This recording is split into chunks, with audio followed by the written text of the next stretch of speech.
Hey guys, in this video I'll be reacting to top 3 stories that sound fake but are 100% real. Let's see what this video is about.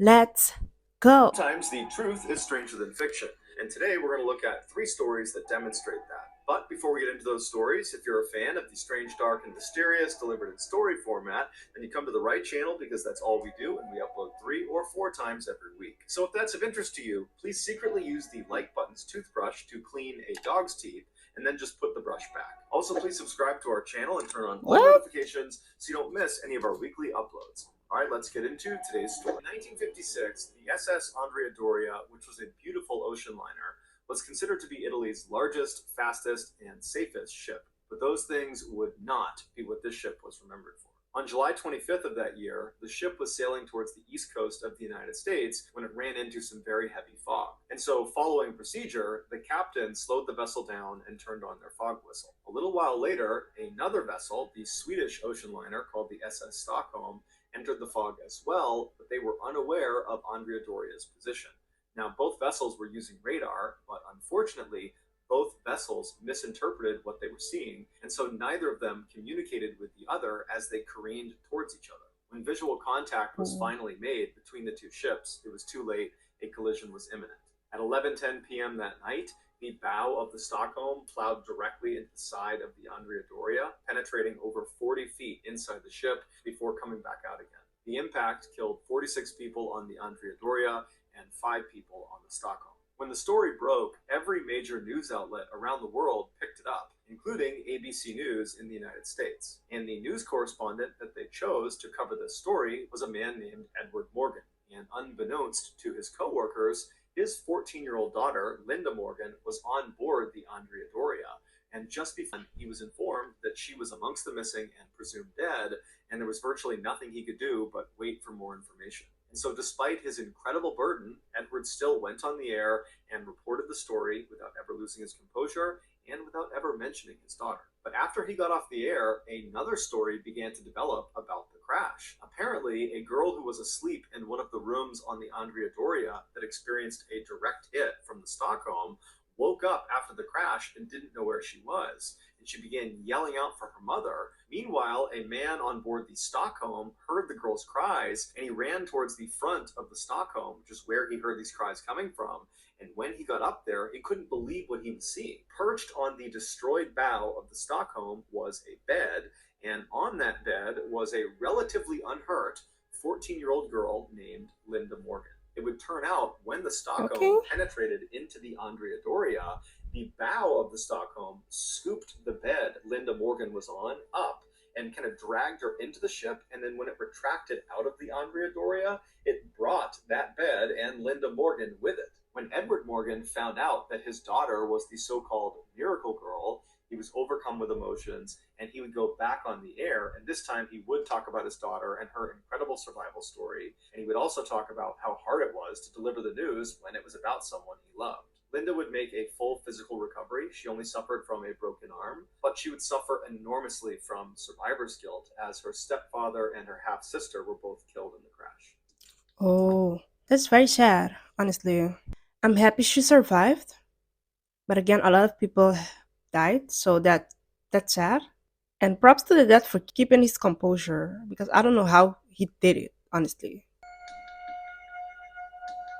On April 27, 1997, a farmer in Indonesia was walking his livestock through a thick sugarcane field near his house when he tripped on something. After he regained his balance and looked down, he noticed a strange mound of dirt that seemed totally out of place. He wanted to dig it up just out of curiosity, but he wasn't on his property, so instead he walked back to the village and he told the village leader about this strange pile of dirt and suggested he see what's under it. So the village leader and some other men headed back out to the field. They find this dirt pile, and the first thing they do is they poke it with a stick. The stick went right into the pile. It was a soft pile of dirt, and when they pulled it out, this horrible stench filled the air that was coming out of this mound.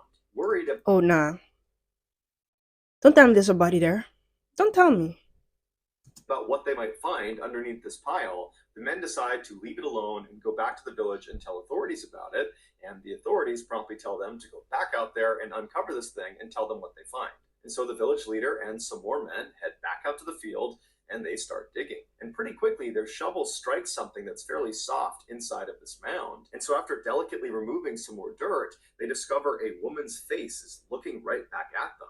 It appeared she had been buried up to her neck, and then someone had just thrown dirt on top of her head. What in the world? That's messed up. At this point, the authorities did come out and they were able to identify the body as belonging to a 21-year-old local woman named Dewey.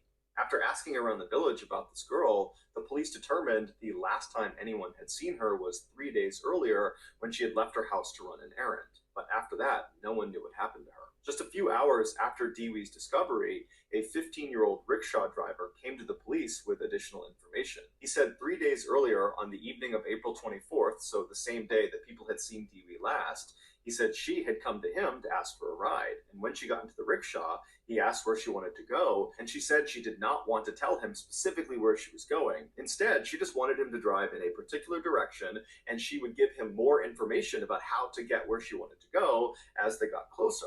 And so this really That's very weird. That's weird. Sorry. If I'm driving somebody around and they tell me something like that, I'd be like, ma'am, sorry, but you gotta go find somebody else. We're not doing this. Either gonna tell me exactly where we're going, or we're not going nowhere. intrigued the driver. And so after he began going in this direction, he turned to her again and said, can you tell me anything more about where we're going? This is really weird that you're not Yeah. giving me any more information. And so finally, Dewey relented and she told him she was going to see the shaman. A shaman, in simple terms, is someone who uses magic to cure the sick. I think it was odd that this girl was going to see the shaman in the middle of the night and she was being so secretive about it. But after he dropped her off, he hadn't given it much thought until he found out she had died. The police approached the shaman, who was 45-year-old Ahmad Siraji, and they asked him if he had been with Dewey on the night of April 24th. Initially, Siraji said no, he had not been with her, and he had no idea what happened to her. But after police searched his house and found Dewey's belongings inside, Siraji said, okay, I've been lying and I have a confession to make. He very nonchalantly tell police that not only had he killed Dewey, he'd also killed dozens of other women the same way and buried them in the sugarcane field. And so the police What? So you're a serial killer out to just kill people for what? For what? went out to the field and started looking around, and they found all these mounds of dirt all over the place, and under them were women buried up to their neck. After the excavation was all done, the police believed they found the bodies of 42 different women, but truthfully, that was 42? Now this man is a whole serial killer. He's a whole serial killer. Nah, nah, nah, nah, nah. just a guess. They believed there could be more. During his trial, Siraji explained in detail why he did. Okay, I don't like this picture because why is she smiling? Why is she smiling? If you don't hide your teeth, you know what? Actually, let me play the video so I cannot see his face because I'm smiling after what he did. It's disturbing. The things he did. He said back in 1986, so 11 years earlier, he had this vivid dream where his deceased father came to him and instructed him to drink the saliva of 70 women. If he did that, he would become immortal. When Siraji woke up, he didn't chalk up this experience as just a strange dream. He believed he had just had a real interaction with the spirit of his dead father, and so he decided he would do as he was told. But his father didn't explain to him how he was going to extract the saliva from these 70 women. And so after thinking about it for a couple of days, Siraji decided the most efficient way to do it would be to just kill the women and then forcibly take their saliva. To find his victims, Siraji You is nasty. You nasty. And something in your head isn't clicking. I don't know what it is, but I think you need evaluation because you're not good. began telling people in his village that he had supernatural powers, that he was able to grant women specifically everlasting beauty and riches. And many people believed it. No. So as this rumor spread not only around his village, but to surrounding areas, lots of women heard about it and came to him and requested his services. He would tell them to come back later that night when it was totally dark and to not tell anyone where they were going. Once they arrived, they would come inside of Siraji. That's the first red flag. Because why are you telling people don't tell nobody where you're going? Where they going? That's a red flag. Don't ever. House and they would pay him a fee that was roughly equivalent to 300 US dollars. And then he would tell them he needed to perform a ritual to give them their beauty and their riches. And so they would Mm-mm. leave his house, they would cut through a cemetery, and they would enter into that sugarcane field, and they would walk for a while until Siraji stopped them. And he would hand the woman a shovel, and he would tell her to dig a hole in the ground. And he would assure her this is part of the ritual. And so he would stand there as she dug the hole until it was about waist deep. And then he would tell her to get in the hole and put her hands by her side. If she was at all nervous, he would just reassure her again that this is all part of the ritual, that lots of people have done this before, that it's totally safe. And so she'd get in the hole, she'd put her hands by her side. Siraji would take the shovel and he would fill the hole back in until she was completely immobilized. And then at this point, Siraji would pull out a cable, he would wrap it around their neck, and he would strangle them to death. And once they were dead, he would pull their body out of the hole, and then he would forcibly extract their saliva. And then after that, he would take the shovel again and dig the hole a little bit deeper, and then he would put the body back inside the hole, making sure their head was still sticking out of the ground. And he would orient them so their face was looking towards his house, because he believed having these women constantly looking at him at all hours of the day gave him more power. He said, as for Mm-mm. Dewey, when she first came to his house and she had paid that fee, she was worried about leaving and going and doing this ritual. It scared her. And so Siraji told her to wait, and he went into the other room where his wife was, and he told her that, hey, I'm going to go kill this girl, and I need your help. I need you to Oh, come. hold on, wait a minute. So the wife is also in it. Y'all both sick. Y'all both need help. And I hope y'all both rot in prison. Because y'all have issues. Calm her down. And his wife, who had no idea her husband was a mass murderer, just immediately went along with it. She came back into the room and she assured Dewey that everything was totally fine. They had done this before. It was all going to be perfectly safe. And she even said she would come with them to do this ritual. And so at this, Dewey was much more calm and she agreed to go. So the trio left the house. They went to the cemetery, out to the field, and then only two people came back. Siraji was executed in 2008 by firing squad, and his wife was sentenced to life in prison. Okay. Mm-mm. Around midnight on September 3rd, 1986, Doug Wells and his wife Kristen were pulling onto their street in western Montana when they noticed a camper parked in front of their house. Neither of them recognized the camper, and so when they pulled into their driveway, Doug got out and walked over and looked inside to see if anyone was in there. And there was. There was a man sleeping in the front seat. Doug didn't wake him up. Instead, he went back to his wife. They talked about it, and they decided that this man must have just randomly parked in front of their house, and that most likely the next day he would leave. And so the couple went inside their house and they began getting ready for bed. At some point, Doug rounded up all the trash inside of the house and was going to bring it outside to put into the trash bin. And when he went outside, standing in his front lawn is the same guy who was just sleeping. Nah. Nah, nah, nah, nah, nah, nah, nah. You gotta go. You gotta go. This might not be the real picture, but this is creepy. This is very creepy. You gotta go. Inside of the camper. And so Doug very cautiously goes down the front steps and he yells out to this guy and says, what are you doing here? And immediately the man put his hands up and said he meant no harm. He said his name was Mm-mm. Wayne Nance, and he actually worked with Doug's wife, Kristen, at the furniture store in town. Wayne went on to say that he happened to be driving down their street earlier that day and he spotted someone standing outside one of their windows looking in their house, and he knew it was Kristen's house, and he looked in their driveway and he saw that Kristen wasn't home and it looked like nobody was home. And so he decided he would just park out front and try to scare off this person and wait for Kristen to get back. But by the time Kristen got back, he had fallen asleep. Doug was totally caught off guard by this whole situation. The idea that there's this guy on his property talking about another guy that was lurking around his property. And so he asked Wayne, did you see this guy again after that first time you saw him? And Wayne said, no, he hadn't, but he didn't have a flashlight. And so maybe if Doug went in the house and got some flashlights, the two of them could walk the property and make sure nobody was there. Doug thanked him for the offer and said, This is suspicious. He don't know you. No, no, no, no, no, no. okay, well, why don't you come in the house and I'll go look for those flashlights. And so Doug led the way inside of his house. And as soon as Wayne got in the house and shut the front door behind him, he pulled out a metal pipe he was hiding and smashed Doug over the back of the head. Doug turned around and Wayne hit him again over the face. And before long, the two of them were struggling on the ground. Kristen, who was upstairs, heard the commotion and she came running down the stairs and she sees at the bottom her husband, who's bleeding profusely from his head. He's covering himself up on the ground, while Wayne, her coworker, is standing over him, punching and kicking him. Before Kristen could do anything, Wayne noticed her up on the stairs and he drew a pistol and aimed it at her and told her to come down here and tie up your Mm-mm. husband's arms and legs. Kristen, who's in shock, is just hoping this was just a robbery and that they would have their lives spared. And so she does as she's told. She walks down, Wayne throws her some cord, she ties up her husband's arms and legs, and then afterwards, Wayne leads Kristen back upstairs to the bedroom where he ties her up as well. After that, Wayne went back down to the main floor where Doug was still laying on the ground, and he grabbed Doug by the legs and he pulled him down the flight of stairs to the basement where he tied him up to a pole. And then he savagely beat him with the pipe before Wayne pulled out an 8-inch blade and plunged it directly into Doug's chest, all the way But why though? Why though? That's why don't let stranger in your house because people are sick and people are weird. No.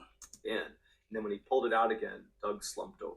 Wayne went back upstairs all the way to the second floor to check on Kristen, and he saw she had managed to get partially out of her restraints, and she was reaching for the landline, and so he jumped on top of her and managed to restrain her all over again. And then after he was confident in her restraints, he went back downstairs to make sure Doug was dead. When he got down there, he saw Doug was still slouched over in the same position he had left him, and so Wayne assumed Doug must be dead. And Wayne went back upstairs to assault Kristen. But Wayne was wrong. Doug wasn't dead. And after Wayne went Mm. upstairs that second time, Doug, despite his horrific head and chest injuries, managed to wriggle out of his restraints and then hobbled over to a workbench where he had a rifle laying out because Doug was actually a gunsmith. And so he took the rifle and he loaded That's it with the one crazy. round he found on the table. Then he walked over to the base of the stairs, he raised his rifle, and he made his way up to the main floor. He didn't come in contact with Wayne, and he looked around the first floor, he didn't see him, and he heard his wife screaming upstairs. And so he made his way to the next set of stairs and began walking up with his rifle raised. At the top of the stairs to the second floor, there was a hallway that ran right and left out of sight. And so as Doug is making his way up, he can hear off to the left, out of view, his wife screaming in the bedroom, and he can hear the sound of very heavy footsteps running down the hall towards the landing where he is. And so Doug positioned himself in the stairwell, he took aim about chest height with his rifle, and he waited for their attacker to show himself. And so as soon as Wayne came flying around the corner with his knife in his hand, Doug just fired one shot that struck him right in the stomach. Wayne fell backwards, totally shocked at what had just happened. He began to stagger, and Doug, meanwhile, turned his rifle around like a baseball bat because he didn't have any more rounds. And he just starts walking down the hall, smashing Wayne as Wayne continues to Yo. stumble and fall and try to run away from Doug. And finally, he gets away from Doug, charges into the bedroom where Kristen is, and he grabs his pistol, and he turns around and he fires 3 shots towards the door where Doug is now standing. And Doug, he's unfazed. One round hits him in the leg, the other two miss. He doesn't care. He just walks up to What? At this point, he's badly wounded. Now, this sound like a movie. I cannot lie. This sound like a movie. How is he still alive?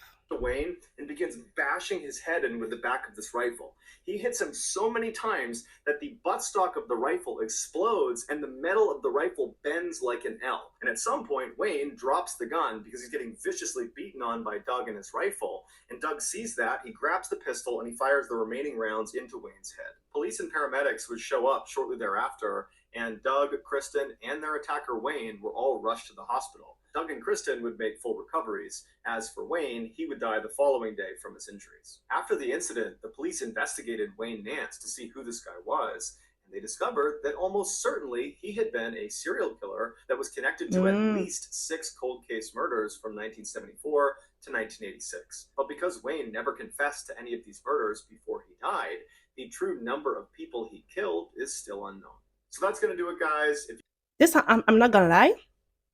That last one sounded like a movie. The fact that he was badly beaten, he was wounded, he was bleeding, and he still managed to walk up the stairs and finish this person off. It's crazy. Thank you guys for watching. Don't forget to like, comment, and subscribe, and I will see you guys in the next one. Bye.